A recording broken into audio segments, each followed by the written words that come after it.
Hello guys, তো তোমাদের জন্য নৈহাটির একটা সুন্দর প্যান্ডেল নিয়ে এসেছি। তোমরা একটু দেখবা। তা দেখার আগে আমার চ্যানেলটাকে লাইক কমেন্ট করে সাবস্ক্রাইব করে বেলাইকনটা টিপে দিও। তো আমার পাশে থেকো, আরও ভালো ভালো নতুন নতুন ভিডিও তোমাদেরকে দেবো। তো গাইস, প্যান্ডেলটা ছিল নৈহাটি মাছ বাজার। বেশ সুন্দর, খুব সুন্দর লাগছিল আমার। তোমাদের কেমন লাগলো প্লিজ আমাকে জানিও সবাই। তোমরা ভিডিওটা দেখতে থাকো, মাঝে মাঝে একটু অর্ধেক ভিডিও দিতে থাকবো।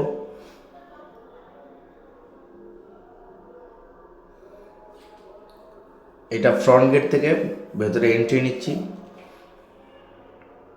মন্দিরের সামনেই একটা শিব ঠাকুরের শিব ইয়ে বসানো আছে। বেশ সুন্দর লাগছিল। আর তার সাথে ঝর্ণার জলটা যখন শিব ঠাকুরের গায়ে পড়ছিল, উফ কি সুন্দর লাগছিল আমার। মন্দিরটা বেশ বড় আছে, বেশ বড়। তা তোমরা চাইলে দেখে আসতে পারো। আমার তো খুব ভালো লেগেছে। যারা যারা দেখার ইচ্ছা আছে সবাই চলে যেতে পারো। খুব সুন্দর।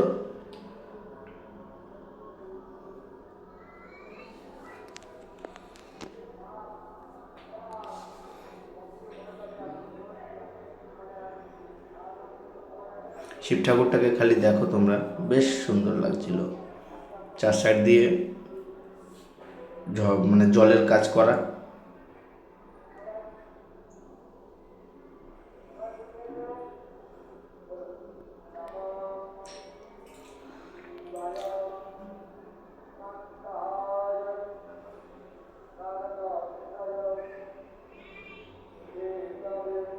আমরা চারজন গেছিলাম ঘুরতে। আমি, আমার দাদা, আমার বৌদি আর আমার বোন।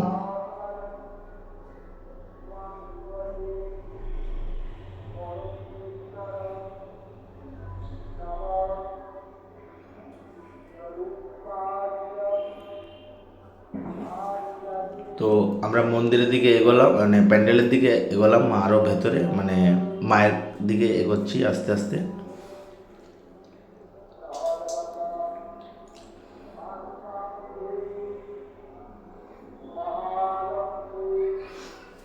প্যান্ডেলের ভেতরের কাজটা যা সুন্দর ছিল না, আর মাকে তো অপরূপ লাগছিল। মায়ের মন্দির যে বানিয়েছে, প্যান্ডেল পুরো মাকে বানিয়েছে পেছনে ইয়ে সব গাছের পাতা দিয়ে। মানে আমার তো খুব সুন্দর লাগলো, আর ভেতরের কাজটাও দারুণ ছিল। তোমাদের কেমন লাগছে একটু প্লিজ বলো।